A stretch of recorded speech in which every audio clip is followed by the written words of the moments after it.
The thigh gap. One of human evolution's greatest mysteries. When we see something like the thigh gap in human evolution, we need to ask ourselves, why? Historically speaking, the thigh gap pops up about the same time that yoga pants are introduced to the colony. It became a kind of mass cultural delusion, engaging in the idolatry of nothingness, uttering strange incantations like, Dat Gap. I studied the thigh gap in its natural habitat, trying to understand what function it served. Turns out, none.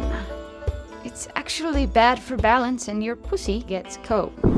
So why did this stupid thing become a popular stupid thing? One speculation is sexual selection. Perhaps it was attractive to males in the tribe. This idea runs contrary to their extensively documented interest in dat ass. A woman with a thigh gap could not have the proper amount of junk in the trunk.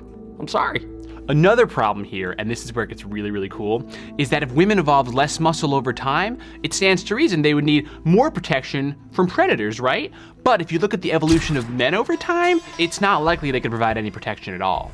So how did this arbitrary measure of bone structure become a standard of beauty? I don't know. We're not scientists. We're just the History Channel.